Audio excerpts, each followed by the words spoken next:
Coolidge agus fáilte go hocus pocus lack of focus, the very uneducational podcast that locks down topics such as witchcraft, paranormality, true crime, strange history, and everything weird and wonderful in the world. Normal service has resumed and we are back to murder and death. Today's episode is about David Parker Ray, aka the Toy Box Killer. It's Mr. Justy, and I thought today's episode was about Ray Parker Jr. It turns out he wrote the Ghostbusters theme song, but in fairness, Bussin makes both of them feel good. And as usual, I'm joined by a man who has his own custom-made box filled with weird contraptions. It's actually his shed where he is building a scale model of the Kremlin. It's Oisin Byrne. Soon you will all get the invite to the Kremlin. And leading today's depraved episode, it's our hostess with the most chest. Her toy box is filled with things shaped like hockey players' penises. Hey, look, I didn't mention the piss jars. It's Dani Thomas. Ooh. I'm so fucking sick of those jars. I'm fucking sick of hearing about it every fucking week. For our listeners who don't get treated to the video that me and Justy do, behind Dani right now is several large jars full of piss. Like she displays them to us and only us in a weird, really weird power move. Gold, the sun glistens through those golden jars of piss and refracts into our eyeballs as we have to look at her through It's the just camera. very distracting. That giant buzzball that I just showed you, that's actually piss. I might be unwell. That's it. That's piss, Daddy. Go drink some goddamn water, for Christ's sake. Right, Dani, we're back to murder, death, and torture and all kinds of shit. So Murder, My favorite. rape, arson, and rape. Hey, you said rape twice. I like rape. In the movie. Clip that. I won't. Oisin Byrne, I like rape. Blazing Saddles. Oh fuck! Blazing That's so Saddles. good. Yeah, I want to quote it, but all my favorite quotes have N word You in can't it. So, quote. Yeah. Right. So I probably have to put a massive disclaimer on this one. This is going to be a rough ride. That's I definitely heard your cat that your agreeing cat? with you. Yeah. Yeah. Was he yeah, protesting the subject tonight, or is he like on board? He's too hot, and he just walks around yelling about the fact that he's too hot. Oh yeah, And he my won't dog lie does down it on his now. cooling mat. So I can't help him. Right. Yeah. So massive disclaimer. This kind of covers all of it, everything. So rape, torture, murder. There is animal fucking in this as well. All the good stuff. So David Parker Ray was born on November 6, 1939, raised in New Mexico. His father was an abusive, controlling, and deeply toxic alcoholic who mistreated David, his mother, and his sister Peggy, which seems to be a bit of a theme in any of these fucked up men that we talk about. No shit. Their daddy didn't like them. So when David was 10, his parents divorced. David, his sister, and his mother moved in with his grandfather. The grandfather enforced incredibly strict rules, and any infraction was met with severe, violent physical abuse. Out of the frying pan and into the fire. Yeah, just does not get easy for David here. So though divorced, David's father visited periodically, and during these visits, he would give David intense BDSM pornographic magazines. Again, I have to say, I'm not shaming BDSM in any way. That is a consensual. Don't give it to your kid, though. Like Rihanna, No, but chill out. Yeah. Like he was born in 1939, so I'm assuming like he was giving him porn like after he was 10, because that's when he moved into his granddad's house. So he was giving like a young teenager BDSM porn. Like that is a very special type of fucked up. It's like, hey, you're 13, this is how sex works. And it's like, why does that woman have a knife? Yeah. I mean, and like, I say this, that I'm not shaming it or anything, because there has been like a number of cases where it's like, oh, see, it's that BDSM these kids are into. That's why people are getting murdered. Ugh. No, when you're doing it safely and all consenting parties, more power to you, right? Whatever. Anyway, so following the divorce, David's mother, who struggled with severe alcoholism and drug addiction, completely disappeared from their lives and had no further contact with the children. From grade school through high school graduation, David was awkward, shy, and severely bullied. Because he was abused at home and tormented at school, he had absolutely nowhere to escape. explaining a killer's background isn't making excuses or turning them into the victim, by the way. It's about wanting the full story and understanding where they came from. Though 100% of abused children probably won't turn out to be serial killers, I hope. I would say if you don't want a child to grow up and be a murderer or even like an abuser, like, or just a bad, like just a bad cunt, like, try your best. I know sometimes it's tough. There are sexy kids out there. I know it's tough, but try not to rape and molest children. That would be good advice. Yeah. Look, if there's one piece of advice Justy's going to give you this week, it's try your best not to molest. It's such a common thing amongst like serial killers. And my nose. What has she done? What's going on? She inhaled some of her piss. But it's super common that like these guys, because it's 99 out of 100 it's men, that their childhood is it's from a broken home. One of the parents or both of the parents had substance abuse problems. One of the parents was abusive, or there's a few killers where both parents were abusive. And like in this case, like his dad was abusive, his mother abandoned him, so he's got that double whammy of mommy and daddy issues.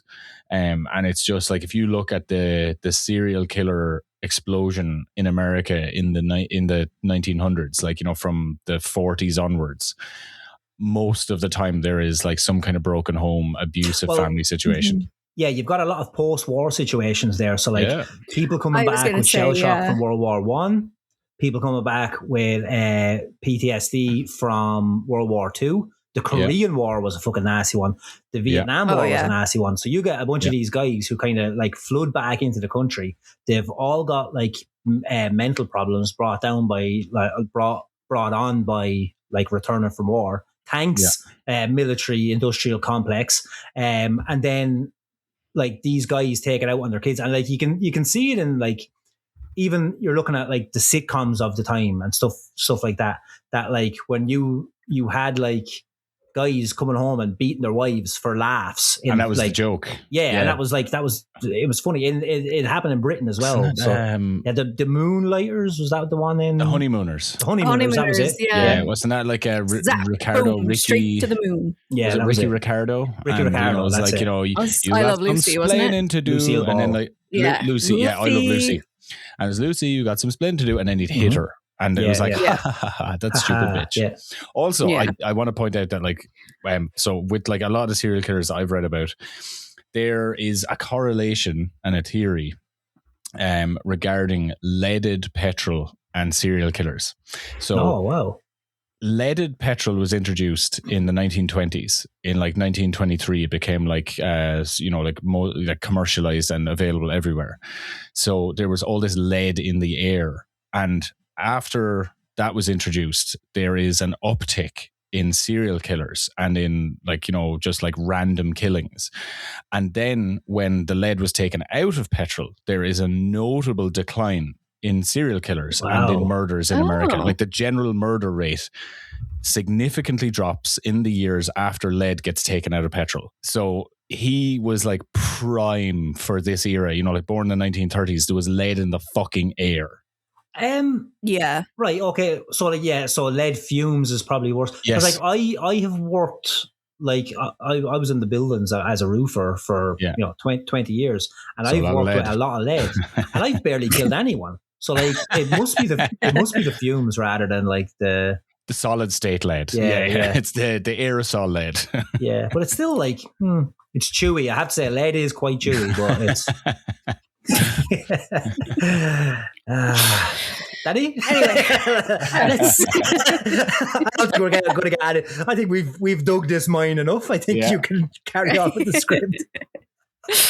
So in my it's so hot. I'm sorry, but for any, like, if you're listening to this in the future sometime, you don't understand that in Ireland and the UK, or as I like to call it, the Irish Isles, it's so hot. I am sweating like a toddler on Epstein's Island. It is so fucking hot over here. It is 32 degrees It's 32 degrees in London, which in American is, I think, 600 degrees Fahrenheit. I think that's how it works out. 4 bajillion, Yeah.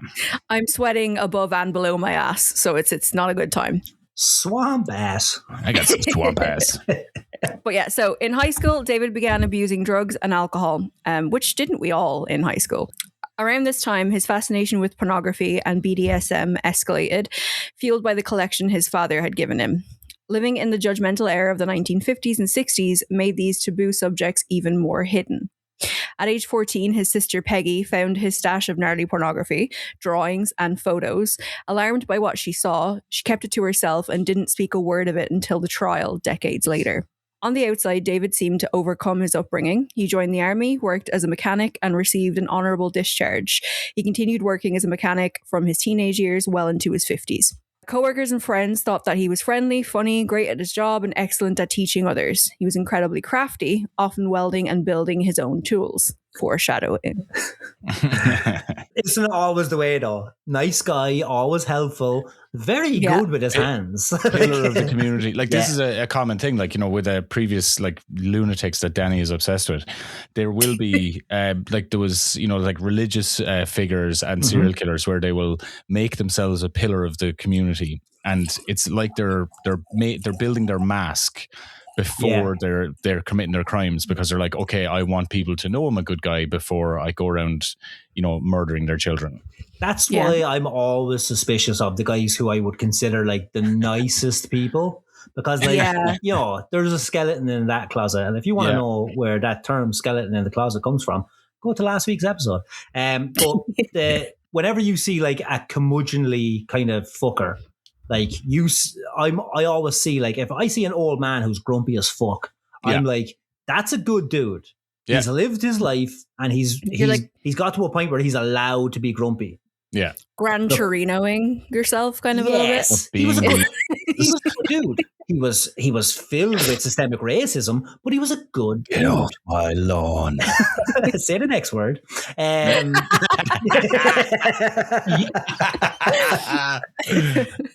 Right. So David married his first wife. I could not find her age. But during the marriage, David confided in her that let's just assume she was 14. They're always 14. So during the marriage, David confided in her that as a teenager, he had captured a woman, tied her to a tree, tortured her, and killed her. And his wife took this with a pinch of salt, which, like, I don't know why. I mean, what kind of woman is just like, oh, he's just telling his stories? Well, we're in this place now, Through the Consequences, New Mexico. Yeah, this is. I think that was like his first. Okay, so this is early. Well, it's like when we meet I don't know. Like, again, I haven't read the script. I apologize. It's hot as hell here, but like, from what I know about this guy is that, like, he tells a bunch of people. They're all like, he's not quiet about it at all. But like, they're all like, yeah, right, or else cool, I'll jump in. But like, there's it's like, I'm not saying he's telling everybody, but like I wonder if he did it in a way where he was confessing, but he told the story in a way that he made it seem not believable. So, you know, he told it in a jokey way. It's like, you know, one time I tied up a woman and killed her. You don't know, she goes to a differ's school. She's actually from Canada. Yeah, because like, if you were to say that to somebody, everyone would be like, oh, you know, what a funny joke. But like, you know, he's had this compulsion to tell the truth in a weird way. If I was to say it to people, they might question it a little bit, I'd imagine. Well, you're a good guy. You're good with your hand. I know, like, Oisin tells me that he's going to murder me all the time, and that's not happened yet. So. I will one day. I know you will. I have definitely been a witness there for a lot of those, but I will be Oisin's witness. Thank you. That means a lot. Is it glitching a little bit? Is it? Yeah, just a bit. You're back. Yeah. Back? But I'd rather see your front. Huh? Hey. Huh? It's a tits joke, Dani. I'm trying to create some levity here. I'm not frozen. I'm just disappointed. I can see your eyebrows furrowing all the way through that. Yeah, like, we can see you moving. You're trying to pretend that you're frozen, but you are moving. I wasn't. I was staring at the fucking... All right, okay. Dani, it's because you're drunk. I'm not. Only a little bit. Right. So I can see you moving. It's the so I'm talking. yeah, we're fucking just go for it, will you? Talk about your fucking murderer then. She took this with a pinch of salt, assuming that he was just suffering from mental illness, which again is just kind of like oh, that's my crazy husband. He's just crazy. However, his increasingly disturbing behavior eventually ended their marriage. David was married 4 times. That's how you know a guy is stand up, you know, and he has a lot of ex-wives. Hell of a guy. And this all ended. This pisses me. I can't hold on.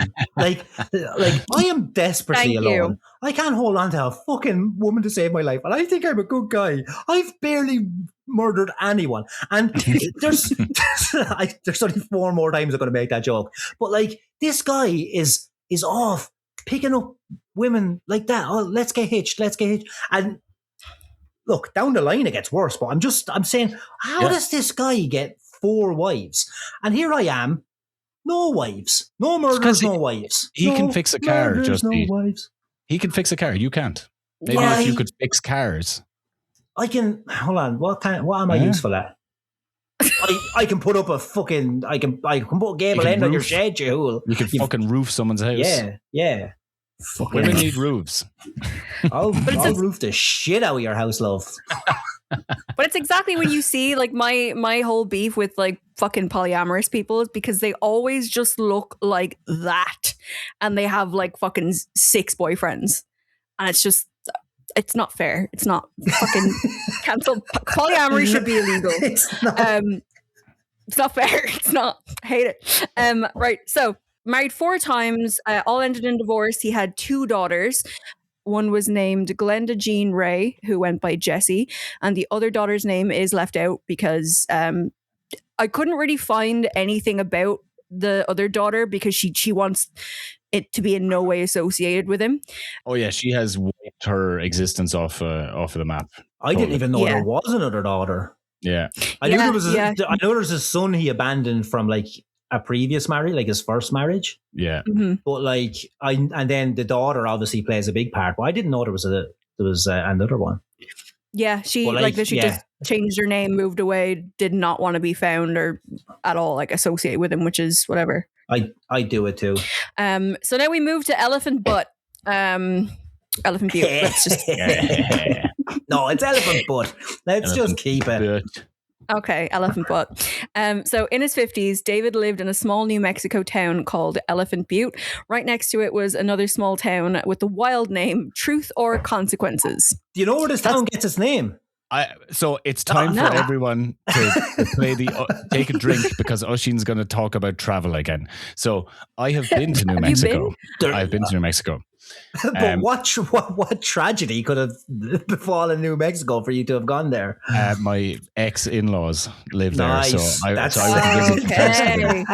So I went to Albuquerque. Some fallout there. Yes, just a little bit. So actually, there was actually a shitload of nuclear tests out in New Mexico. A fuckload. Yeah. It's where like the whole nuclear program was developed. So I went there to Santa Fe, Albuquerque, and we went to Truth or Consequences. And I remember like saying to my former like in-laws, and I was like, Truth or Consequences, that's a really weird name. Like, is that like, some kind of like, link to the Old West? Like, is this like a gimmick thing? You go there and there's a bunch of fucking saloons. And they were just like, oh no, it's a game show. Yeah. And I was like, what do you mean the town is a game show? And they were like, no. So a game show called Truth or Consequences was filmed there, and they built this whole film lot, or like the town was built around it. What? And the town used to be called like Hope Springs or Hot Springs. And then when they built the town around it, they renamed the whole town Truth or Consequences because the show was so like lucrative that the entire town worked on it. Isn't it really weird? Like they done a thing where they put it out to towns and said, if you change your name to the name of the game show, we'll film the game show in your town, which is really weird. All the jobs to it, yeah.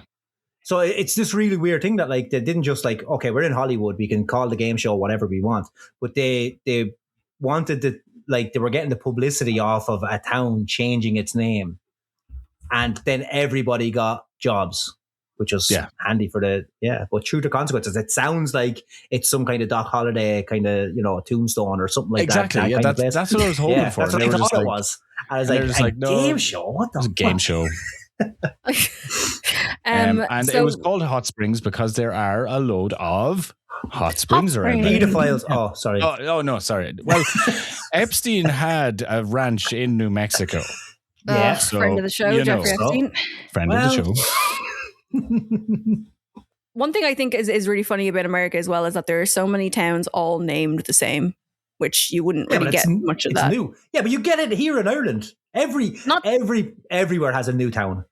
Everywhere has Castletown. Oh yeah, yeah. But I just mean, whatever. Okay, Springfield is everywhere.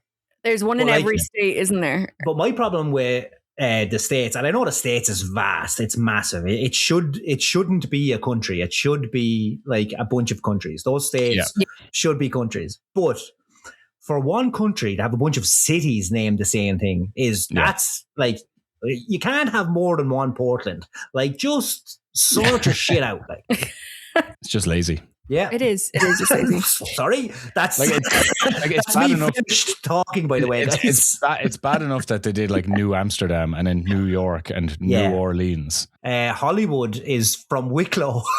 Yeah, so like the biggest town in like America for like movies and all that kind of, like I was gonna say the word Hollywood to describe Hollywood. But like that's how big it is, like for showbiz, and it comes from this place where you can watch a sheep shitting itself, and that's the only thing you can see in Hollywood right now. They have like a little Hollywood sign there, but that's kind of it. Brilliant. And it's because holly trees grew there.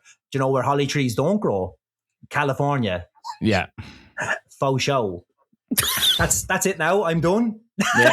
sorry to have ended a sentence with faux show. You really should be. I'm done. I'm fucking done.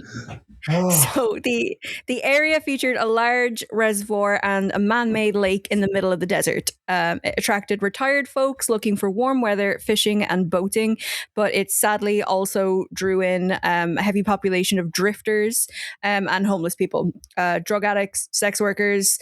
They all would camp around that lake. So by 1999, Truth or Consequences and Elephant Butte collectively had the second highest crime rate in America, plagued by rape, murder, and assault. Tragically, because many victims were sex workers or drug users, law enforcement showed a severe lack of urgency in solving these crimes, a systemic issue that still happens today. But that's with like all of the serial killers that were active in America throughout the 20th century. Yeah. Most of them targeted sex workers because they were easy victims. They'll come to you. They'll come to you. Yeah. It's a risky job, and that is not a judgment on sex workers.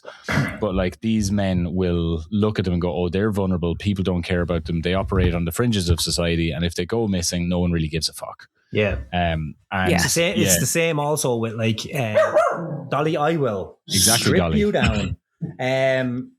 It's the same with like the reason why they would go after kind of vagrants or people of different like races and stuff like that. Like we've seen with your buddy Fish, Albert Fish, Dani, who like he would have like in the 20s was taking little black kids, and it was because nobody would notice that they went missing. Yeah, and the cops didn't care. Yeah, they just didn't give a fuck. It wasn't with Albert Fish. It wasn't until he got a cop's kid that anybody even started investigating him. So it was just a little bit of money as well, and they were white. That was the only reason that it was ever investigated. So if you're out there and you want to murder anybody, a vagrant black sex worker, I'm just saying, hit the trifecta. But again, get the news. It's wrong to abuse.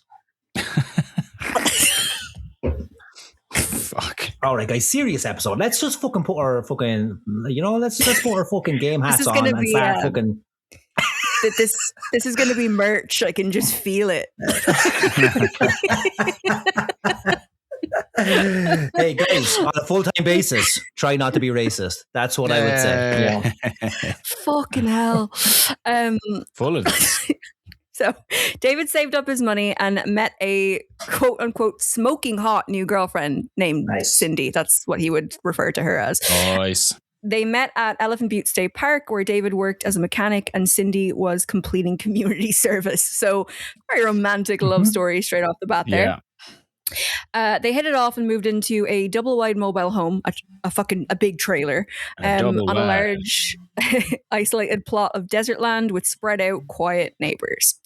With his savings and a compliant partner by his side, David spent over $100,000 to construct his lifelong dream, a fully soundproofed, empty trailer in his backyard known as the Toy Box. They stocked the trailer with... He's like toys. Yeah.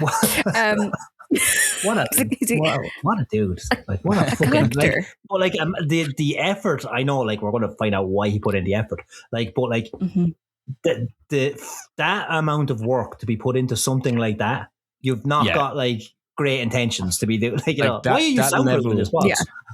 Yeah, like that level of premeditation and planning. You know, it's not like he like discovered he was into these things by accident and he developed them over time. He was just like, I am making a torture BDSM shack in a trailer. Yeah. And first of all, I'm getting soundproofing for the screams. Yeah, like you can just imagine him like just hammering away in the New Mexico heat, like just singing to himself, like I've been working on my rape room all my live long. Like what? Like the effort you have to put into that, like yeah, and like Cindy as well knew what this was for, like what was going to be happening in this. This is what I'm saying. I'm over here, guys. I'm on Tinder. I'm just gonna put it out there. Just a nice guy. Just here's some pictures of me walking my dog. Look at me. Am I such a nice guy? This guy comes up and is like, "Hey, you want to help me lure prostitutes into my fucking rape and death chamber?" Yes, sir. You sound like a catch. What am I doing wrong? Not raping and killing people. Times have changed. People don't rape and kill as much anymore. You need to get a house with a crawl space, Justy. That's what you need. Yeah. Go work at a KFC. Manage a KFC. Manage a KFC. Yeah. Manage a KFC. Yeah, that's all you need to do. Although our big old J-Way Gay wasn't really attracting women that much. J-Way Gay. No. If it sounds like I'm on fire tonight, it's because I'm literally on fire. Yeah, your forehead is very shiny. I have a collagen face mask on that I have to peel off, so that's why I look shiny. But you look. I just caught myself. Of your own accord. I've just seen myself. I look like if the dude from The Big Lebowski smoked crack instead of weed. I am disheveled right now. You don't have like your humidity doesn't fuck with your hair though, which is nice. So they stock the trailer with medical and torture supplies. Saws, knives, needles, surgical equipment, whips, chains, straps, a fur-lined cuff, electrocution clamps, ropes, and we'll just say intimidating sex toys. He wallpapered the entire... Come on. Yeah, like you're going to get into it, but the intimidating sex toys is a bit of an understatement. Yeah, I will get into that. And that phrase is doing a lot of heavy lifting. Some of the machines he made do a lot of heavy lifting as well. Yeah, exactly. Yeah. So he wallpapered the entire trailer with graphic pages ripped out of BDSM and bondage magazines. Utilizing his mechanic skills, David built custom items designed explicitly for severe pain, not pleasure. Here we go. A massive PVC pipe dildo lined with long outward-facing nails at its base to rip and cut flesh. So, Dani, as a woman, is that good or bad? That's just a regular Tuesday night. You're not asking a regular woman. I'm just taking some notes here. Yeah. Okay, and what do they have next? They had a penetration machine designed to aggressively jab and cause structural damage. See, Justy, there is your new Tinder profile. I just changed my name to penetration machine. I'm a penetration machine designed to aggressively jab and cause structural damage, ladies. Form AQ. We're not done. Extreme ankle spreaders meant to pop the hips out of alignment and tear the muscles. Hey, you see these baby blue eyes right here? That's what I call extreme ankle spreaders. Hey, right there. I'll kill myself. I'll kill myself on camera. I'll do it for you. It sounds like the way to get women. You might do, because then if people find out that you've killed me and you go to prison, you might get all those little fucking weird you will get fangirls. weird women who love that. Yeah. Hold on. Slow down. Let me find a pen. Say that again. Just kill someone, go to prison for it, and then a bunch of women will fall in love with you. Guys, actually, let's start, because I'm in my head right now. I've like, what if I accidentally kill someone and all of this is replayed back? Yeah, this will be in court. So incriminating. Like, you just bumped up manslaughter to fucking murder one right there. Yeah. Well, you've said I've barely killed anyone. Have I ever been? I was kind of joking. I've only killed like a couple of sex workers. Oh God. This was before it was cool. They were called prostitutes back then. You were allowed to do it. And prostitutes don't count because they don't have souls. Ruined everything. Jesus Christ. There's always a line that she's willing to step over. Yeah, like we were joking, Dani. We were being cool. We were just being guys. We were just dudes being guys. Yeah, get out of our locker room. Never. Right. Okay. So, a central gynecologist chair with stirrups beneath a ceiling-mounted mirror, so victims were forced to watch. Where do you think he got a gynecologist chair from? Oh, you get them anywhere. He went to the hospital. No, but do you think he went to the hospital and was like, "Hey, you guys got any spare That's what I was going to gynecologist chairs?" And then just the guys in the hospital are like, "Yeah, sure thing. What's it for?" And he's like, some DIY. They sell them off at auction all the time out of like clinics and hospitals. You can buy like used medical equipment. Amazing. For like nothing. Other than that, if you don't get it, like you'll see a lot of like, old abandoned wings of hospitals just have the old machinery and like equipment in there just rotting. They can, if it's not sold off, which is wild to me. When I was moving in with one of my friends back, like we got into an apartment, we were renovating an old hairdresser's. Oh my God. It was like from the 70s, and I got all like I got like two of the chairs that you do that standing on and it bumps them up. Oh, that's and cool. Like if I wanted, I could have had like the big hairdryer thing that comes down over the head. But obviously, like I did want to decorate my house like a 1970s fucking hairdressers. Yeah. But like all the chairs were like right there, and it looked like a dentist's office because all the chairs looked like these same things. They look like. Yeah, again, I wonder, could I? Hey, have you come to see my gynecologist chair? You check it out, I check you out. Come on. You can buy a gynecologist chair online for like 300 quid. Hilarious that while I was talking shite, Oisin was looking up how to buy a gynecologist chair. I can't wait for your wife to look at your search history. My algorithm is cooked. Fuck. You're gonna come home, there's just gonna be like printed pictures of your search history, and she's gonna be like, do we need to talk about something? Written in red pen, what the fuck is this, Oisin? I wish somebody would look at my search history.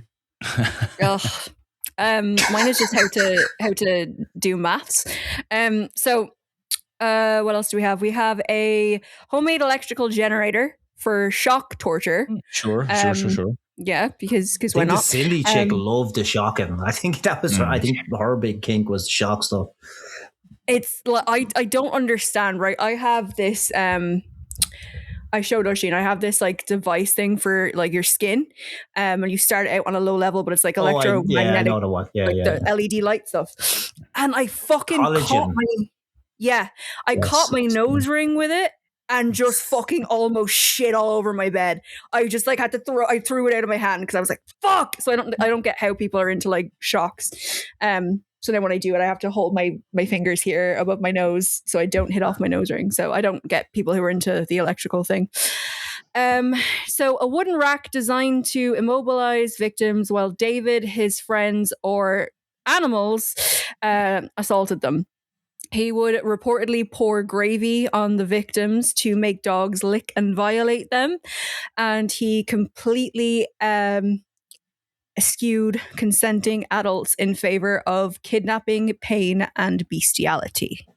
Like the fact that he got dogs involved in it is just like, you know, it's so depraved that like he saw these women as so like subhuman and so like disposable and beneath him that he would get a dog to get in on the assault. And like a dog doesn't know, like, you know, it's just it's such a vicious and violent and disgusting thing. Like, I think the worst part of what he's done is that he's used dogs in this. Yeah, unless the dogs do know, and they're just bastard dogs. Don't know, like they don't know. As an animal person, I'm there with you with the like the worst thing he's done was like and that's like dogs. You know, it's the worst thing that he's done to these women. Yeah, is making the dog, like, I'm not saying the animal cruelty is the worst part. Like the animal cruelty is horrendous as well. But the worst that he has done to these women, to these victims, is it's almost like he looks down on them so much that like he's like, oh, you know, I'll have my way with them, but then I'll also just get a fucking dog to do it. It's like, the degradation at the end of the day is what because like again when he gets into it, Dani, you're obviously going to jump in with this, but like when he gets into the actual, okay, I'm just going to record all of this stuff. That's when it gets to how low can I go, or how bad can I make these people sink? And there is a real kind of, I don't know what the psychology is there, but like it's not just to inflict pain, it's to really like it's psychologically harm. Yeah, exactly. Dehumanizing is exactly what it is. So it's going to get a little bit confusing here. So just remember, the girlfriend is Cindy. This victim that we're going to talk about is Cynthia. So just that fucked me up. Have you anything in there with this guy? Because I heard a lot about this guy, Chansey, and so he had another like accomplice that was like a dude. Is that like? No, you don't get into Chansey. Okay, I don't get into Chansey. I have a little bit on. Again, I don't know how kind of.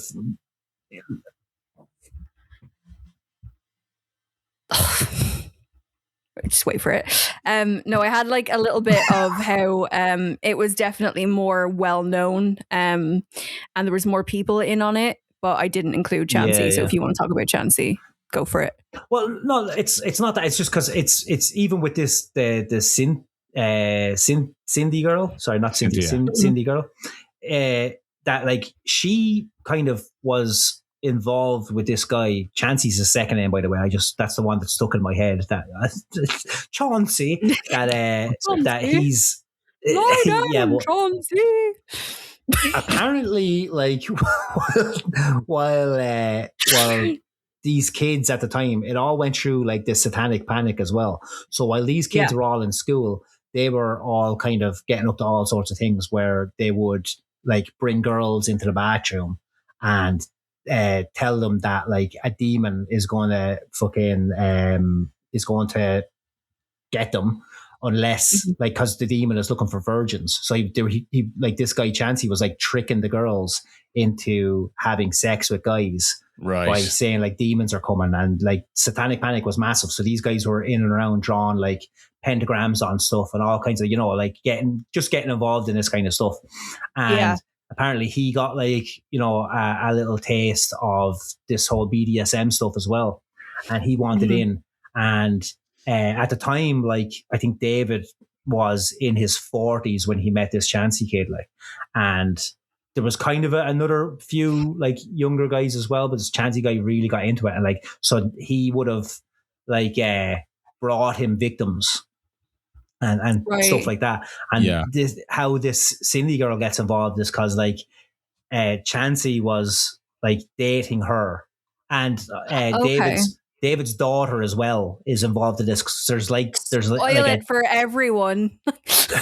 Sorry, but like there was this is how like they kind of got in, because like there was all kinds of fucking like group sex going on between like the people of this town, and it is fucked up. But Cindy, like this Chansey guy, woke up once and Cindy was beating the shit out of him. And he was like, what the fuck is going on? Right. And when he tried to get out, he was cuffed.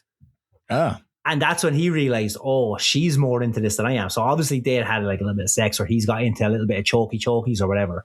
And then she's like, okay, you have your fun. And he woke up handcuffed to a bed while she was beating the shit out of him. And then she, the way he explains it is she raped him. Like, but like, again, rape, because like he was like surprised by the whole thing, but he was into whatever she was into. He was in on it kind of as well, yeah. And that's how he kind of saw this Chansey kid introduced this Cindy girl to our fucking Ray Parker Jr. Bust him, makes him feel good. And that's how she ends up in this whole thing. So like there's like a few more people involved than just like he meets this person or he meets that person. And you know, I just think it's fascinating that this network. Town, this little town in buttfuck nowhere, Butefuck nowhere, that this kind of attracts so many weirdos who are obviously sniffing all this leaded petrol that you're talking about, Oisin. Yeah. It's a weird one. Yeah. So on March 22nd, 1999, David posed as an undercover cop in a parking lot and approached a sex worker named Cynthia. When she offered him a service, he handcuffed her under the guise of soliciting sex work. So pretending to be a cop, basically. He drove her to his trailer, chained her to a bed in his living room, and locked a spiked dog collar around her neck. Mm-hmm. She was held captive for 3 days and forced to use a bucket as a bathroom. Knowing she would die if she stayed, she looked for a way out. While David was at work, Cindy was left to supervise. Cindy received a phone call and walked into another room. She accidentally left the keys to the handcuffs on a table next to the bed. Fucking idiot. Cynthia then managed to scoot over, grab the keys, hearing the jingling chains. That's how I do it.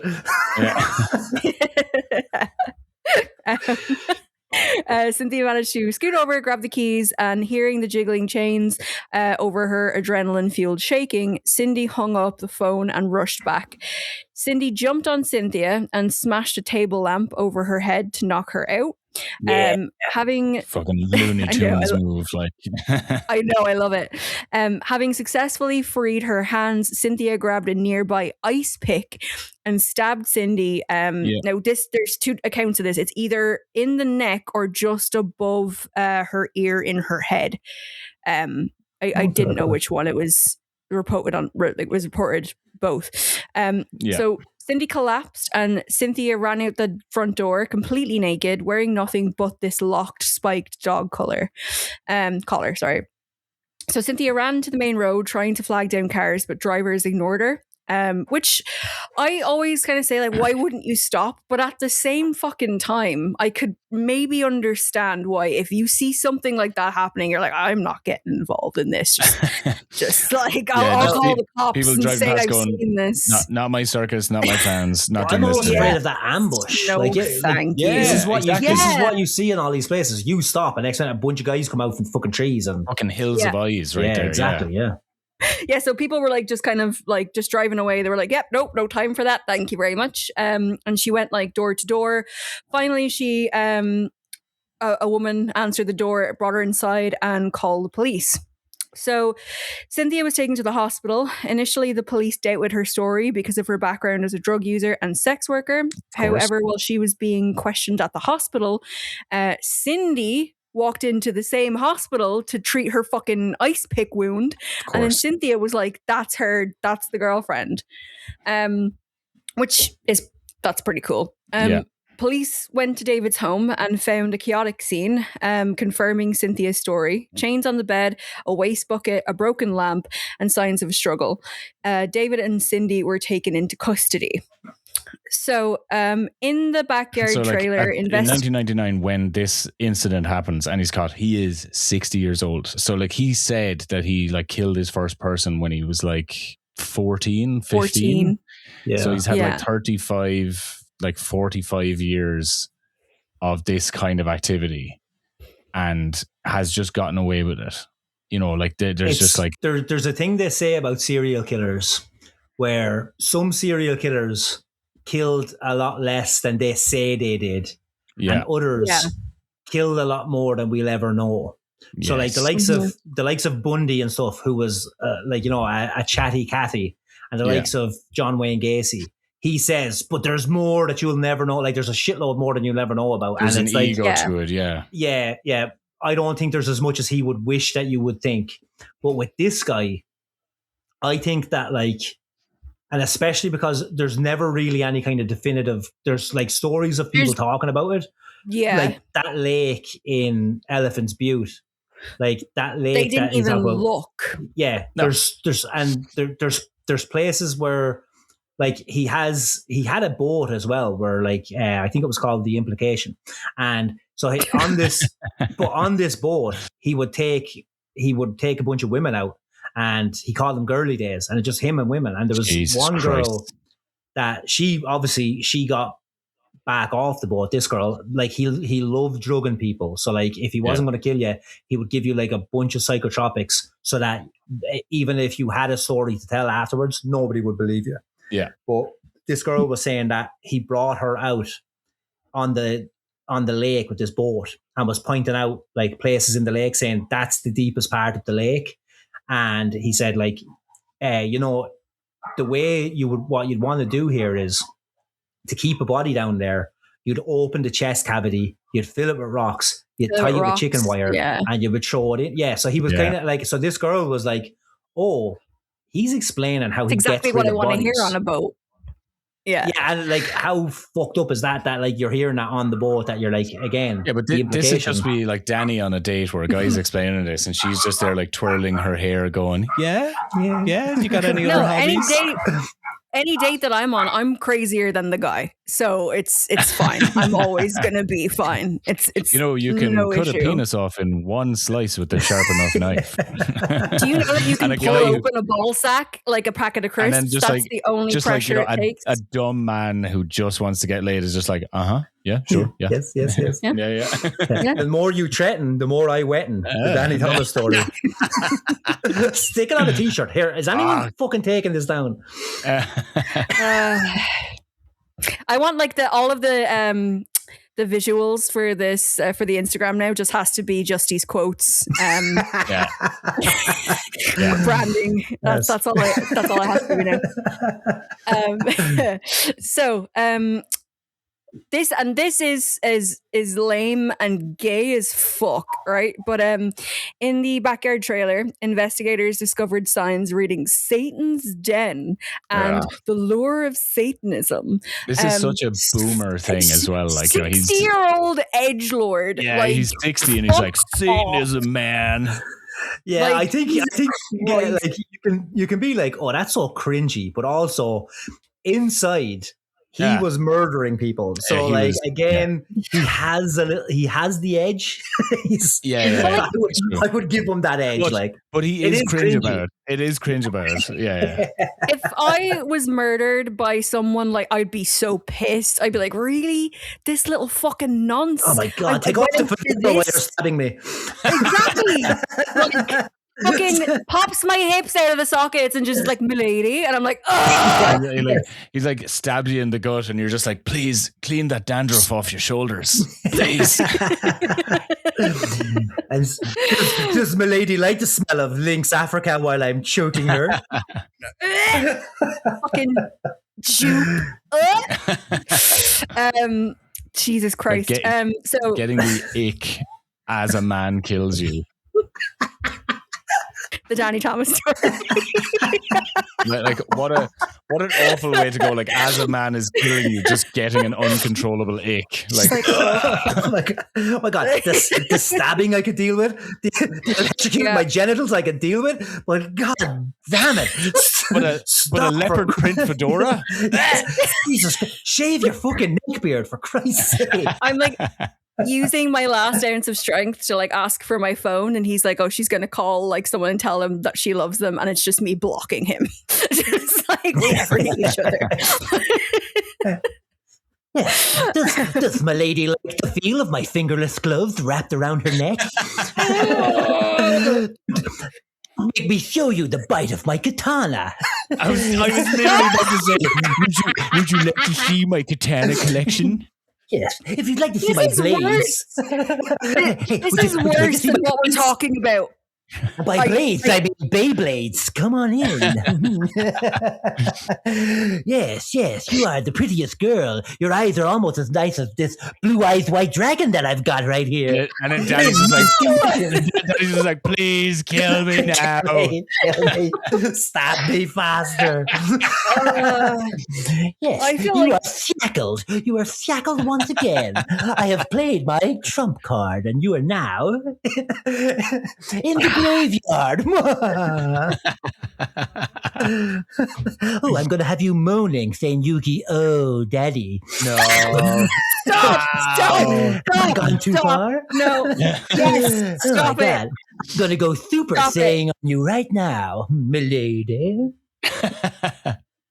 I have been into true crime and horror and murder for all of my life, and this is the most disturbed I've ever been. And the entire time he'd be wearing a trench coat. It's my duster, actually. And hey, guess what this sex toy is called? I call him Dildo Baggins, because he's going all the way to Mordor. One must simply rape into Mordor. Turns out you're my precious. Guys, can we stop me from doing this riff? I don't think Dani has ever been drier. So in the trailer, there was it was Satan's Den and the lure. Don't say it again. Satanism. I don't want to say it again. Welcome to Satan's Den, my pretty. I wish I was dead. So next to these signs was an expensive RCA camcorder on a tall tripod pointed directly at the gynecologist's chair. Investigators initially viewed this as a satanic motive, which you know how many megapixels this recorder records in? Oh my god. Sorry.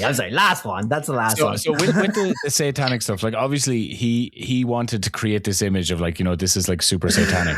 So when he was active, which would have been like the 60s and 70s, like at the height of his activity, that would have been like, you know, big like satanic panic thing. That would have been like the time that like Anton LaVey and the Satanic Church were at their like most notorious.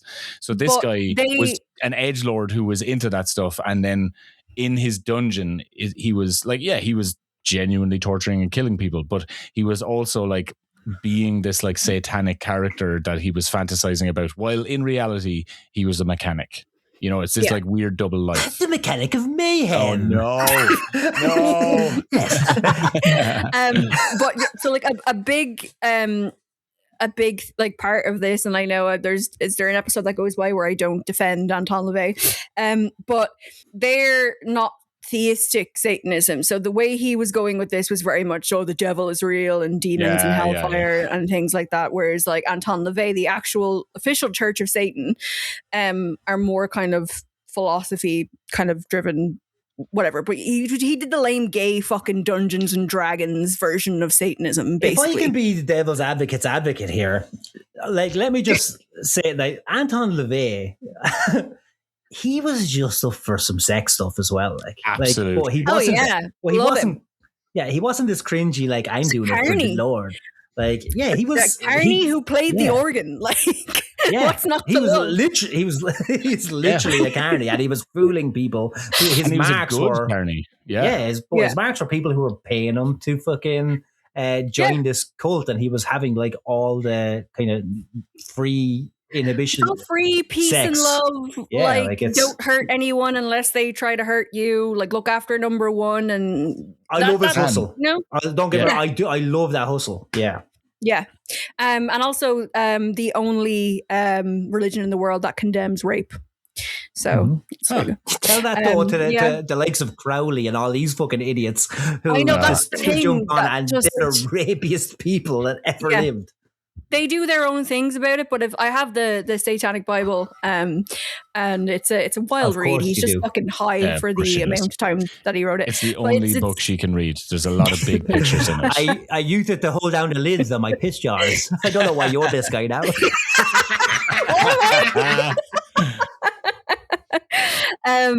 They found a business clipboard acting as a log of dates and numbers tracking victims kidnapped between 1993 and 1997. This went from February 1994. Wait, what? Good notes, Dani. Anyway, so investigators believe that these were tallies of his total assaults. Then he had a bondage bulletin board, which sounds kind of fun. I mean, who among us doesn't have a bondage bulletin board? Exactly. I'm not organized A board enough. was covered. A board was covered in Polaroid photos of gagged, hog-tied victims in visible pain. A typed note on the board detailed David's rules for dealing with victims, stating, and this again, Justy. So get a pen. I really want you to read this in your accent, in your incel voice. I haven't got the notes up. Oh, I know. Hang on. I think this will just be really funny. I'll screenshot it and send it to you right now. I'm gonna do it. I'll go. A woman will do or say anything to get loose. Sob stories, menstruating, pregnant. Don't let her get to you. She must be subjected to hypnosis before a woman can be safely released. Never trust a chained captive. And what a dork! Like, look, he's a monster, but he's such a fucking dork. He's such a fucking loser. All right, so there was also a VHS tape and hypnosis audio. Now, this is. You can go and listen to this yourself. It is 40 minutes. It's lame as fuck. Yeah, but there's I think the 40-minute one is somebody else doing like reading the script. reading his script. Mm-hmm. I think he has there's a real one you can listen to that's like 5 minutes long. That's the actual thing that he. Yeah, it's the hello bitch. Yeah, that one. Hello bitch. It's the most. It's the most Dean of Greendale thing. Like it just hello bitch. It literally opens with hello bitch. Yeah. Are you comfortable? Doubt it. Like fuck off. I just want to say something here. I'm not listening to this. I just want to say something about like people like hypnotists and people who do like, close quarters magic. I don't trust them. They're all rapists. No. Look into my eyes. Look into my eyes. Not around the eyes. Look into my eyes. Exactly. Look into my eyes and rape. Yeah. Same with like, close contact magic, rape. Before you know it, there's a finger up your bum. Like just no. Absolutely not. If I had that skill, I would definitely use it for evil. I would be Bernards watching people all the time. They'd just be waking up going, fuck. Like, that pen I lost is in my ass. What was I going to say? Investigators played the tape inside the camcorder. It showed a naked woman tied to the chair who was slipping in and out of consciousness, obviously completely unable to consent. On the tape, David presses play on an audio player. He used a 40-minute two-sided audio tape that he called a hypnosis track to terrorize victims before torturing them, which it reminds me of Saw a lot because it's like, basically he would play this and it'll be like, hey bitch, you know what's going to happen? We're going to have some fun. Like it just basically early days Welcome to Saw. Yeah. Is that his voice? That's how Jigsaw sounds. This was what he wasn't that? Was that not it? I don't know. I can't remember. Was it like, would you like to play a game? Would you like to play a game? And then it's a little. Was the Saw guy Elon Musk? Hello. Would you like, to play a game? do the hello there, bitch in Elon. Hello there, bitch. Fuck, is that twist in Saw that it's Elon Musk? That would be good. I've never seen those movies. Would you like to play a game? Stop now, because there is, right, here's the thing, right? Here's the thing. Apparently, right, so this guy, fucking Ray Chubby Brown Jr. or whatever his name is, right? Fucking David, fucking, he's on the Wet Noodle Express for most of his life. So like he's impotent. He can only get hard if there's somebody is in fucking pain. And it turns serious pain, yeah. turns out that I've got that same thing, but only if I hear Jennifer Coolidge say the word. I could really go for a hot dog right now. And it's Yeah. It's not. Makes me want a hot dog real bad. Okay, yeah, that's the one. Like the 4th That's of the one. July. You gotta stop. You gotta stop. Oh, I You gotta trust stop. you. See, at the same time as Are his, you comfortable? stop it. Stop it. At the same time as this lad's father was showing him weird BDSM porn, I was seeing Stifler's mom for the first time when I was fucking 13. So like, it's the same thing has happened. Like she ruined MILFs for me for the rest of my life. Yeah, she's just imprinted on I don't want to pull at that thread. Stop, stop, because I'll start pulling at my thread if you keep fucking doing that. Right, so where are we? Oh yeah, so the hypnosis track. So he claimed that his acts were for himself and the congregation of the Church of Satan. Fucking gay as fuck. Gay fucking lame, gay, stupid, fucking nonce, gay as fuck, fucking fuck. No. Gay people have much more subtlety to their activities. This guy is just super lame. Yeah. Yeah, Danny, don't be homophobic. Yeah. You piece of shit. Be more aerobic and less homophobic. All right. Are we done? That was very short. Again. Sorry. On the tape, which is available on YouTube, as mentioned before, is just a rambling mess of just sexual nonsense. And he begins by saying, "Hello there, bitch. Are you comfortable right now?" Doubt it. Which is, again, just lame bitch, fucking dumbass bitch, bald bitch, old fucking edgelord bitch. Like, before detailing his plans to violate every hole on the body. And then there's like it's like the body has a lot of holes and I'm going to fill each one. It's like, all right, okay, fucking. Okay, just imagine like you tied up just going, yeah, sure. Yeah, whatever. Me with a good time. Yeah, like fucking, I'd like to see you try. Is your daddy home? Because I don't see this happening between the two of us. You know? That's not a dildo. This is a dildo. Why don't you take your short-sleeved linen shirt with the fire design all over it and go get an adult right now? Those frosted tips are coming nowhere near this vagina. Jinx, you owe me a Coke.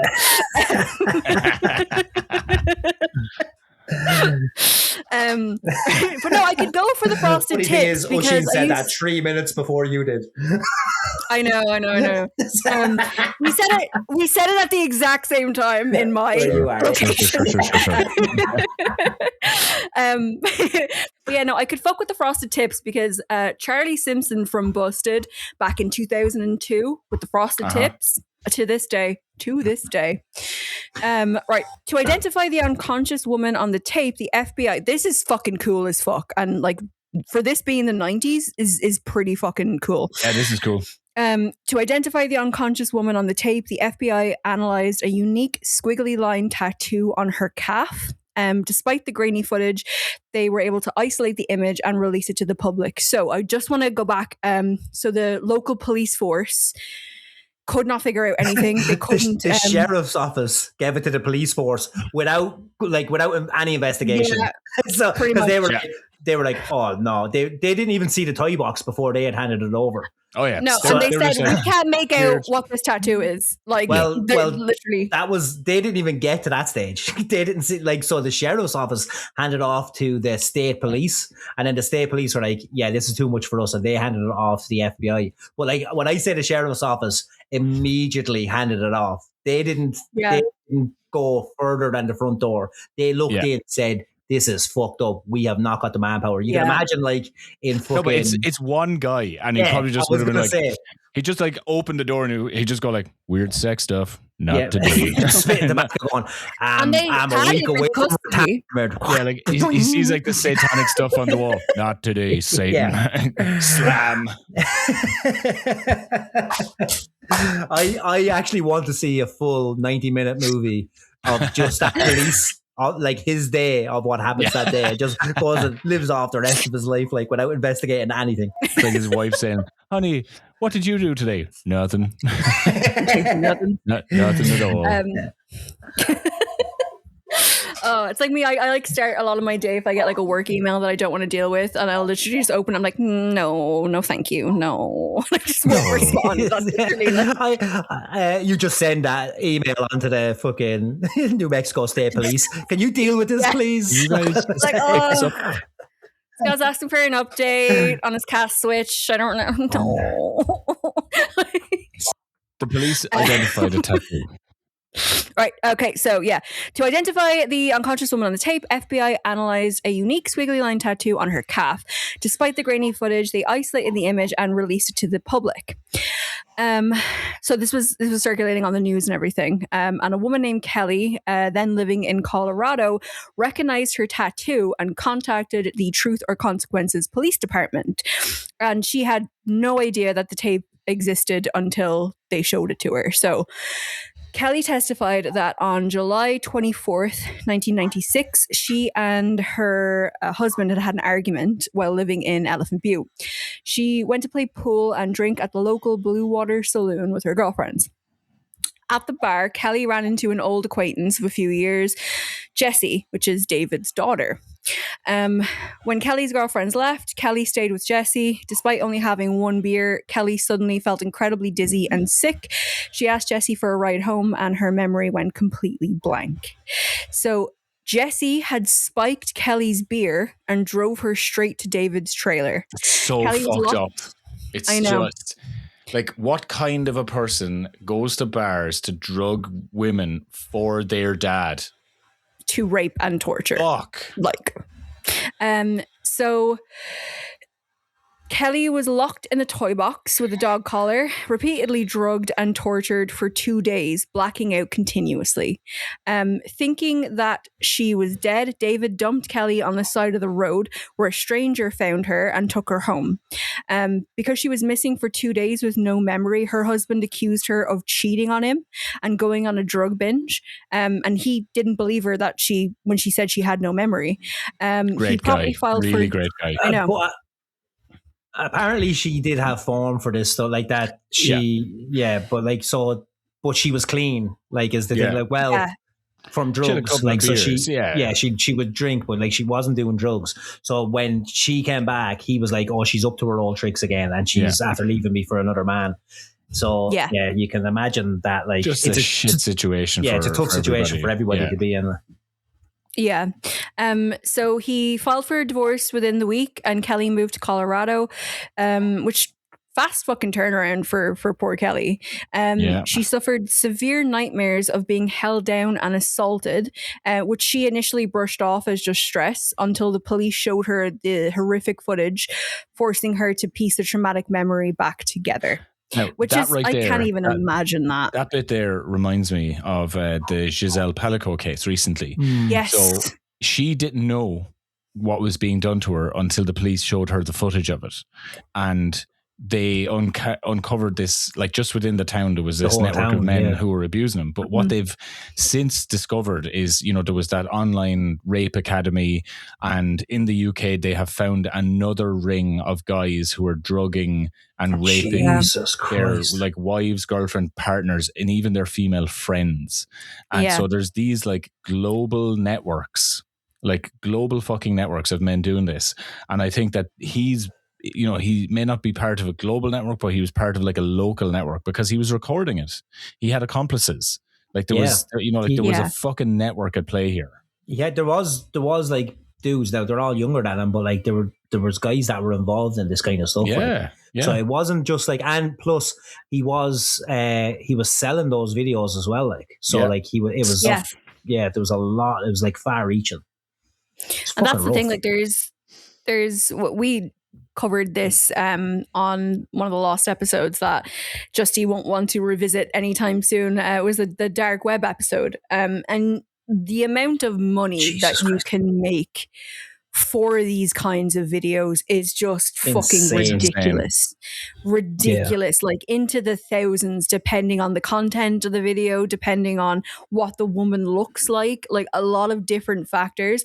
But you can get fucking a couple of thousand for a very fucking, like, short videos. Like, crazy. this short video, Yeah. And then it's like the online rape academy and stuff, and the stuff in that was just fucking like I didn't read it myself. I saw people like report on it, but just saying things like how to check if she's properly awake, or how to check if you know she won't wake up, like eye checks and things like that. And they would advise each other on like how to dose the medication, and basically be like, oh yeah, just like start off low, gauge her reaction, take notes, and then just build it up over weeks. So these guys would like have her half unconscious. And then eventually they'd be like, oh yeah, if I give her like this amount, then it works for her and she'll stay out for X amount of hours. And it's like, all of you should be brought into a room and it should be set on fire. Like, that's just what should happen to all these men. Yeah. Cock first, like, absolutely. Like, and then there was even like they were making jokes about it. That's just like, Friday night, she usually has her bottle of wine. Should I like, slip the pills into that? And then they're like, well, no, you don't want to kill the bitch. And it's like, it's Jesus Christ. And and the people were like, these guys were like slipping drugs into like their wives' tea. Like, you can't even trust your husband to make you a cup of fucking tea. Like, do you know? Like, it's fucking. Ugh. Anyway, again, I'm not doing well in the lady department. So just so we're clear, some people are out. If you're a woman and you're listening to this, there's some people out there drugging their significant other and letting men have sex with their lifeless body. I like playing Pokemon and walking my dog. Is it that? Am I that bad? Right? I don't have a katana collection. If I own a fedora, it was bought ironically. I'm not sure. It was a joke, I swear. And I ladies, have upgraded for men. Like, ladies, he's got luscious locks. He has a delightful beard. He is very good to his dog. He walks that dog. She gets delicious exercise. He lives in rural Ireland where there are lovely walks in the countryside. What more can you possibly want? And I wouldn't rape a fly. Yeah, and he can read. Yeah, ladies. In 1.5 languages. Yeah. I don't know. I mean, maybe I'm the problem, but if you show me a guy with a fucking fedora and a katana collection versus a guy that's going to drug and rape me, I'll pick the guy who's going to drug and rape me. I'll get a good night's sleep and I get laid. Why two not, birds, one stone. Why not both, my lady? Enjoying your Jesus Christ. That's what I mean. Good night's sleep and I get laid. Like, where's the? I don't see the loss here. All right, Dani, let's go back. I want to go back to your comment about raping a fly, because have you guys seen that cockroach raping machine? The fuck are you talking about? Seen that? We on very different sides of the internet, Dani. I just watched. I know. But there's an actual guy who made a fucking machine to rape cockroaches. Arrest him. And he filmed it, and absolutely. Kill him. He filmed this cockroach. The cockroach is like strapped onto its back, and then this machine just fucks it. That's how it starts. What the fuck? That's exactly it. It's torturing animals, and like that's how it progresses. But like it's on. Like, I saw it on like fucking. I saw it like months ago, but it's on Threads now, because Threads gets everything like a fucking 6 months late. But yeah, it's and all of the comments are exactly what you would expect. They're just like, speaking of Threads, fucking prison, like a kimono, like fucking ridiculous. And then people are like, relax, it's just a cockroach. It's like, that's not the fucking problem, buddy. It's the fact that he wanted to do this and he was able to achieve it. Yeah. It starts with a cockroach. Yeah. It's exactly it. And you're going to get bigger animals, and then you're going to get people. That's how they all start out. Yeah. So once the media broke the story, a third victim named Angelica came forward. She had actually attempted to report her abduction to the police right before Cynthia's escape, even providing the location of the house. But because, again, our good old friends, the police, because this woman was a drug addict and a sex worker, they immediately were just like, quite down, skank. Like, Yeah. No intention on following anything up. So, in information, as we have mentioned, does point to a larger network being involved in this. So David's 1993 audio tape implies that he wasn't working alone and had help with his abductions. Local theories do suggest a massive cover-up involving community members and police officers. That's Dani, the thing. no, Yes, the police were involved in abusing and raping women. Can you imagine? A police force were full of rapists and people who assault women. Never. Before when I got up this morning, I forgot all about this. I, as you do, just to give yourself the best start of the day, was looking at body cam footage. I love body cam footage. Here's one, right? So these cops, they went and there was a protest. They fucking illegally arrested this woman, but cut off their body cam before they did. So they kind of smacked this woman down, took her phone off her that she was recording on. Idiots from didn't check the phone. Didn't stop the recording. Yeah. It recorded so much stuff. So it recorded them implicating themselves basically on how they illegally arrested her. So they said it like, oh, we've got nothing, but we're just taking her in because we're cops, we can do what we want. Yeah. Then there's like a bunch of they put the phone in like a pocket somewhere, and it's recording them sitting around having personal conversations with each other. One of the female officers implicates herself in like saying, "Oh, I just stop and search women because I can. Because look, I have the power. I'm a cop. They have to let me search them." Of and course. Then all illegal stuff. And by the way, this is in England as well. So closer to you fucking king suckers. So the one cop is in there. They start talking about, "Oh, I was in getting a massage the other night," and then guess your one says, "And do you want a wank?"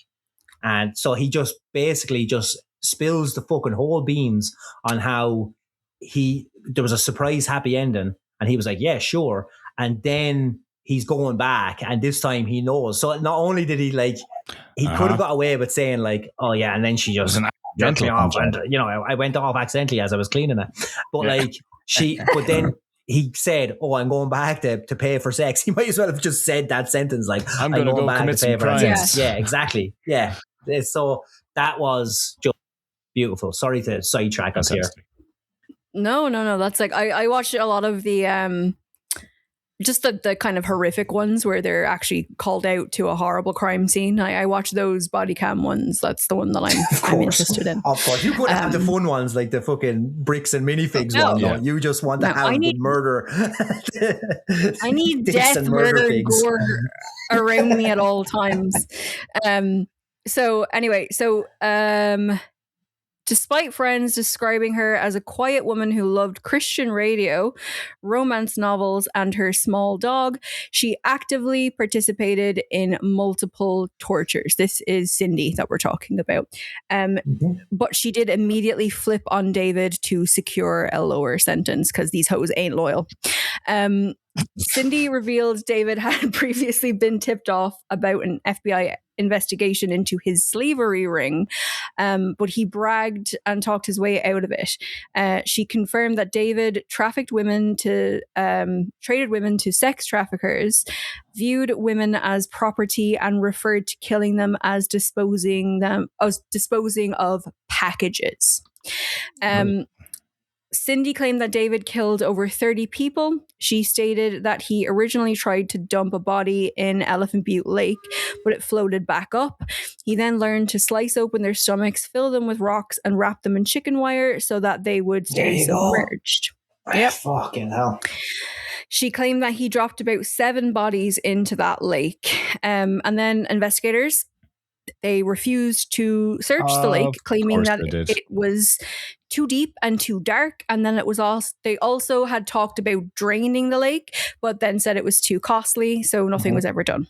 Yeah, because that lake is it's huge, it's super deep, and it's very once you get down to the bottom, there's several, maybe not several, but a couple of meters of silty muck. Yeah, I think it's because it's a man-made, a man-made lake. So when you have a lake that's been made by nature, it's been impacted for so long by the weight of the Millions water of and stuff like years, that. yeah. So like you get down to the bottom and it's pretty solid. Like you've got like a layer of like sediment and stuff. Yeah. But like when you've got this man-made lake that was dug out, it's just Yeah. silt and shite. Like, so it's Muck. basically just like quicksand inside of water. Like, so it's, so you'll never, this is like, I don't think he was clever enough to like think about this, but he's lucky enough that it's so murky that you'll never be able to find anything you're looking for. Like.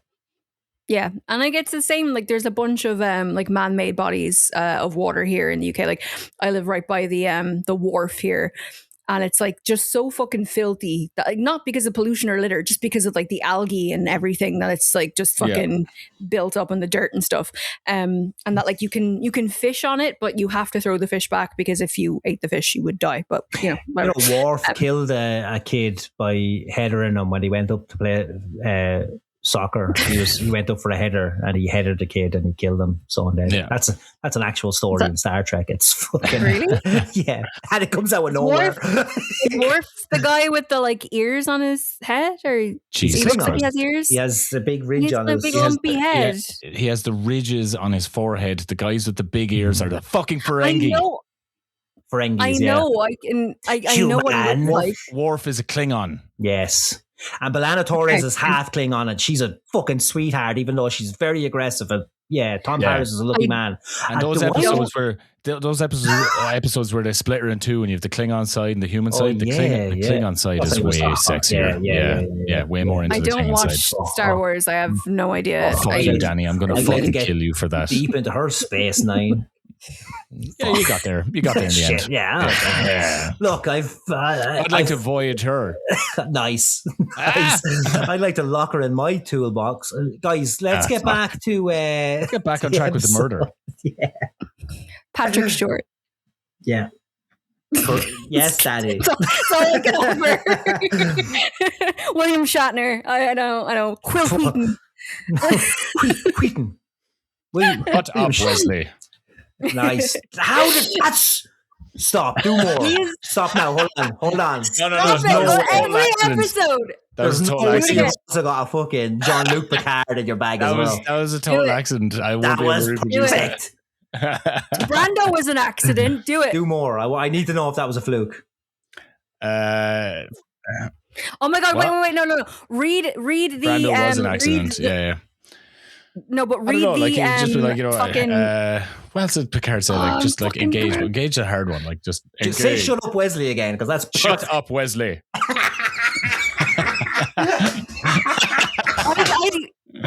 No, I cut out. Can you go back and do the satanic tape as Picard, please? I really want to hear it. No. Please. Okay, we're beyond Dani. We're time is ticking. We need to get the fuck out here. Right. But we will be revisiting. We will boldly go back to Jean-Luc Picard. So, charged with conspiracy to commit kidnapping, accessory to kidnapping, and accessory to criminal penetration. She received 36 years, but only served half. So she served 19 years. Maths. She was up for release around 2017, but her current whereabouts or status are completely unknown. So now Glenda Jean, which is Jessie, which is David's daughter, she was known locally as a violent drug dealer. She had a rocky relationship with David and lived with her mom, one of David's ex-wives. She claimed that she didn't know the women were being killed. She just thought that they were being raped. Oh, that's all. That's okay. That's fine.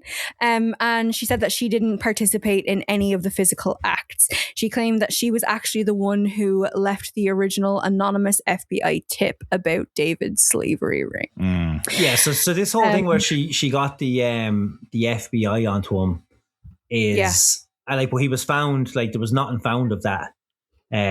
So like people have been like saying, like when it comes to this, they're like, they don't really believe that he was like, rounding women up and sending them to Mexico. They're like, it's more likely that he was just throwing them in the lake. Like, so the daughter was kind of, because it is a tumultuous relationship. So like the daughter is very much so kind of attacking him at one stage, while at another stage she is lesbian chatting up women in the back, sending them home Yeah. for her father. So she's very like she's kind of fucked up. Like. It's a very complicated, terrible situation. Yes.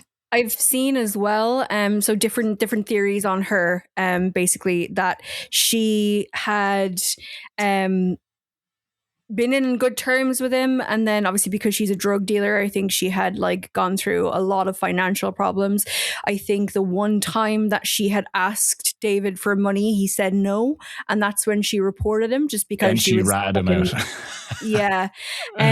But then like there's other kind of theories that basically she lied and said she was the anonymous tip just to say like, you know what I mean, to try and kind of get herself out of some shit. But apparently he was as tight as a duck's arse in a fizzy pond, because like there was the stories, because like when she was giving out that like he never gave her any money or anything like that, and like he was actually supposed to be paying her for like some of the shit he was doing with her bringing back the women. Like she was supplying the drugs that he was using to keep them sedated.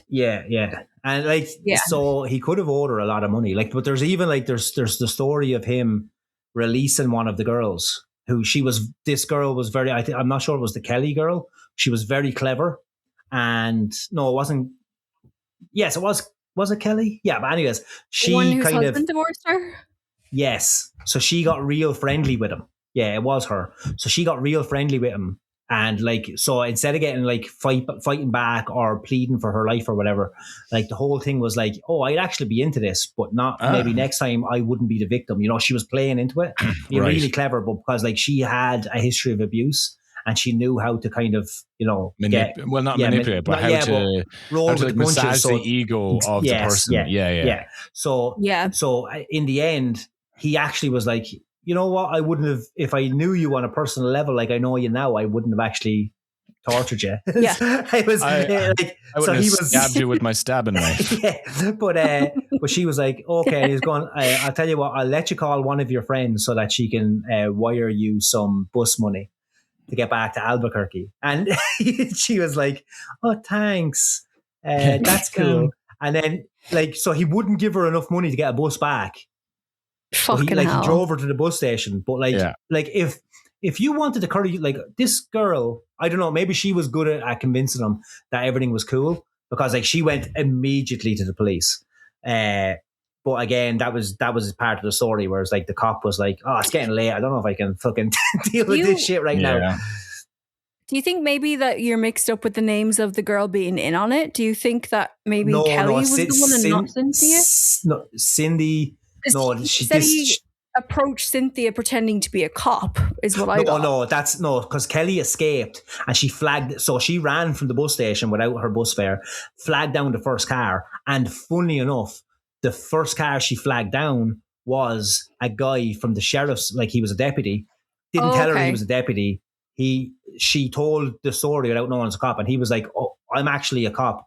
Would you like to come and give this statement? And she was like, no, I can't. I don't want to get in trouble. So like that's the difference there, is like just happens to be a cop that's involved in it.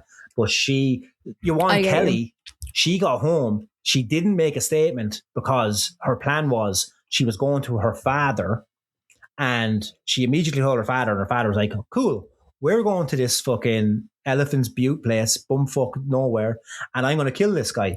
So the father actually went and got himself a gun and shit and was ready to go and kill him. And then he got mugged by a 15-year-old kid who shot him and killed the father before he got, so that's a whole fucking, there's another like side quest here where like this Kelly girl was going to have the father kill David, but before he gets to do it, like while on his way, he gets mugged and killed by a 15-year-old kid. It's fucked up. And then she ended up, after the father died, she went off the rails again and went fucking mad on drugs and stuff. So nobody believed her story after that. I honestly, I don't think that there would ever be anything that would happen to me that would be bad that I could not tell you both, and you would both be like, well, I guess we're getting shotguns, which is good, and that means a lot. Maybe not you, Justy. You drive the van. Don't get me wrong. I'd love to for just such an occasion. I'd love to see the light go out of a man's eyes, and to be justified in it. Like, I'd love to murder, but for you, I don't know. Maybe That's for nice, sexual thank pleasure, you. but not for Maybe you, for Dani. maybe for Jennifer Coolidge, I do it, but I don't know. Maybe for. I'm not going to Don't do do it. it. I'm not Don't going to do do the it. You can't voice. do it. If you do that I'm not accent, gonna I'll do have to do my Indian accent, and it's going to be a whole thing. Right. Okay. So, where are we? So, what did Jessie? Did she get any prison time? Jesse's girl. So, Jessie. So she was arrested on April 26th, 1999, after Kelly identified her as the one who drugged her beer. She was charged with kidnapping, criminal sexual penetration, criminal sexual contact, and conspiracy. She only served 2.5 years, followed by a 1-year probation. And she remains out of prison today. Yeah. So what happened with that basically is that David had agreed to provide more information so that Jessie would get less time.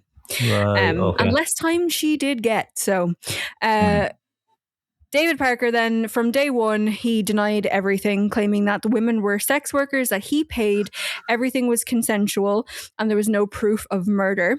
And he acted like he was the true victim of this smear campaign. Fake news. Yeah, but it's so part of the whole, like, John Wayne Gacy done the same thing. It's like, you guys are persecuting me by checking my house for bodies that you can stick in my house. I'm just a nice fucking guy. Like, I'm a really friendly dude that likes to stick my cock in dudes' arses. Like, I'm being nice. I'm giving them jobs. Like, fuck off. So the courts could only formally try him for 3 cases, which were Cynthia, Kelly, and then Angelica. However, his handwritten journals tracked dates, names, and exact torture procedures for an estimated 40 to 60 plus victims, which, again, you keep a fucking journal, bro? You keep a fucking journal of all the girls you have sex with, bro? You know what I like to do with my crimes? Document them. I like to document my crimes. I have an Excel spreadsheet. It's color coded. I need to know that I've had sex with these women. Fuck off. So I went. What's his name from South Park? Jimmy or Timmy? Which one? What a great audience! Wow. I just like you to know that I had sex with a lady last night, and it was really good. Have you seen this? Have you heard of this? I've got a journal. The only good impersonations I do are all handicapped people. Terrible. Yeah. The greatest impression I have, right? And this is it. Like, I'm not good at any impressions. But the one I'm so fucking good at is Christy Brown from My Left Foot. And you can't do it. You can't do it anywhere. I practiced that. So I've got all the mannerisms. I fucking nailed it. And Daniel Day-Lewis won an Oscar for that. Daniel Day-Lewis won an Oscar for that. He won an Oscar for that. And then 2015 hit, and we're not allowed to say the fucking R word anymore. And now Justy can't act a retard. Fucking Jean-Luc retard over here can't do a fucking Dani's gone. She's dead. Then I'm just going to do this for a while she gets back. You're just going to do the indignant face that Christy Brown used to pull in that movie. Oh, there it is. I can do a pretty good deaf. What has this episode become? Okay, so let's just take this home. So the FBI, how did they approach the court case? I don't know, actually. That's a good question. So the FBI argued his ability to design, buy, and use these complex torture mechanisms proved absolute premeditation and a total lack of insanity, giving them a solid case despite having no physical bodies. So in 2001, he was bad year. 2001. A fourth body has hit the lake. Just imagine it, like, you know, it's like 2001. They're like, okay, and David Parker's his trial is set for the what's that date? The 12th of September. Okay, we should have a nice easy run into that day. 2001 is also the same year Saw came out. So do we think a policeman wrote Saw? Definitely. Yeah. So, actually, no, it didn't come out in 2000, but it was the Saw that I think I mentioned it a few times on the episode was set on September 10th, 2001. Yeah, you did say that before. All comes Yeah, together. which is funny. You know, when he checks his like little beeper and he checks the date, but yeah. Well, this is the worst thing that's going to happen this month. So in 2001, he was set for 3 separate trials. Tragically, Angelica passed away from a drug overdose before her trial could happen. David eventually took a plea deal, accepting a 224-year prison sentence in exchange for a heavily reduced sentence for Jessie. Again, 2 years. His daughter. His weird freak of a daughter. Yeah. So we're clear as well. This guy is like 60 at this stage, yeah? Yeah. So like, you know, he doesn't last. He only serves like 2 years. So investigators believe that he tortured and killed upwards of 60 women over his life, with David claiming in his journals he killed at least one person per year starting at the age of 14. He agreed to finally show authorities where the bodies were buried, but on May 28, 2002, before he could do so, he suffered a massive heart attack and died at 62. Sad. That coward. I know. So because he died, no bodies have ever been recovered. No cold cases have been officially linked to him. In November 2002, the toy box was weirdly opened to the fucking public in hopes of prompting more survivors to step forward. Obviously, because like Dani says that like she wouldn't be there in a second. I would go. I would be there. I think notes. I think it's fucking like handheld notebooks, just going. And where did you get the thumbtacks for this? Just Amazon? Yeah. Oh, okay. Oh, and the spikes are at a 15. It's a 9-volt, not 12-volt battery you've been put to the nipple clamps. Okay. And how many feet on those stirrups? Gotcha. Okay. This is the thing. Now we know why you probably took a visit to fucking elephant butt. No, like things like that. I absolutely. It's a huge thing. It's the reason why people are so obsessed with true crime and just horrible things like this is because your brain can't really comprehend it. So it is kind of like it's. I have a fascination with it because it's not something that your brain would ever think of doing ever. That being said, I do want to ask a question. To you guys after I'll finish this really quick, but I do want to ask a question because I've been thinking about this all week. So, where are we going? Yeah, so it was opened as basically trying to prompt more survivors to come forward, but it mostly became a bizarre tourist attraction. In October 2011, the FBI searched McRae Canyon near Elephant Butte Lake, but found nothing. Still, only the canyon, the surrounding, not the lake. To this day, many believe that his victims still lie unacknowledged beneath the New Mexico desert sands or inside the lake that police refuse to search. So technically, because it's all based on his journals and no remains were ever found, some wonder if he was fabricating parts of it, but he still remains one of history's most disgusting and sick monsters. And that, my friends, is the story of the Toy Box Killer. Nice light one for you guys. Nice. What a fucking piece of shit. Yeah, just real easy, like easy to digest. Yeah. Well, we've had like a couple of episodes that have been real casual. Yeah, real cash. We had to get back and murder. I mean, I think we're better at dealing with the murder now because we've had a break from it for a little bit. I think this has been ironically one of my more unhinged episodes myself. I've enjoyed it a lot, but I think the heat it just has me gone fucking crazy. So like I wasn't weighed down by the fucking brevity of the subject matter. Yeah, I probably should have been a little bit more serious.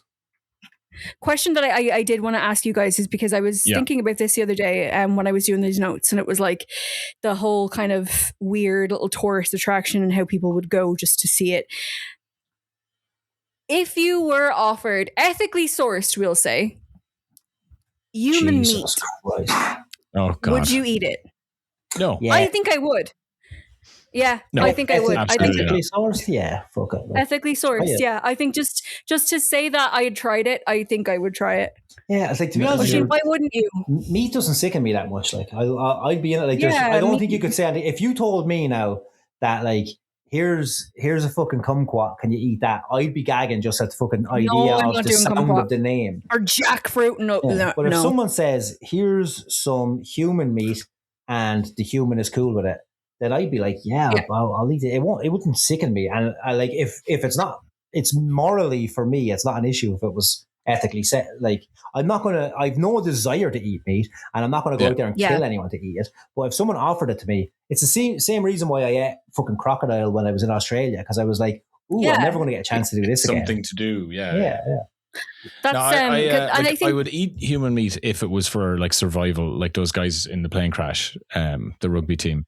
Alive, hero, fearless. But if it was like, in a situation where it's just like, oh, like this person has donated their body to culinary advancement, would you like to taste them? I'd be like, O'Brien's Cookhouse. Yeah, would you like an overpriced sandwich with Greg? No, like I think like a Greg's with Greg. I definitely think that you can really taste the Greg.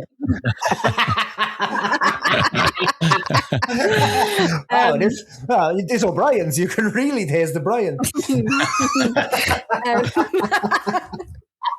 But apparently it is human meat is disgusting. Apparently it's like the worst tasting meat. Because our diet is shit. I heard. Yeah, it's not like it's apparently like sour almost kind of. Maybe if like, we ate grass and nothing else, then we'd taste good. If we went to Bovine University, we would be nice. We would taste better. Wow, a lack of references today, wasn't there? Nice. I know, yeah. But no, I will say I've only been thinking about it because I started. Shut up. Oh dear. I started watching Yellow Jackets again, and it's a fucking great show. And that whole thing, it's a girls soccer team. I give it like 3 episodes. Should I jump back into it? Oh yeah, absolutely. I think so. It's such a good show. Maybe I should. Oh, it's amazing. It's Christina Ricci, Juliette Lewis. So basically, it's like they're like fucking a really, really good soccer team in high school. It's what's your one from Fallout? Fucking with the big eyes. Mantis. Yeah, I don't know her name. Ella Purnell. Purnell. Yeah, sorry, it's not Mantis. And so she's in it. It's really fucking good. Their plane goes down. They do a lot of fucked up shit to survive, and it kind of cuts between them in high school and then them in modern day. It's really good. It's a very good show. But the latest season has come out, so I was like, I haven't watched it in ages, so I just threw it back on. And I've started watching House of the Dragon, and there's no man that's attractive anymore to me other than Matt Smith. Yeah. Just Matt Smith, and he's done a Quinn series now as well. My audio porn show, which is great. There you go. Yeah, good times. So yeah, do you want to sign us off? This was a fun one. Do it. I mean, for the subject matter, probably not, but it was a fun one. Ladies and gentlemen, that has been the Toy Box Killer. I asked for a light, not a fucking psychology lesson. Fuck. Alex, cut what you know what? Leave it in. Treat this episode like your massive hog. Leave it uncut. I've been Justy.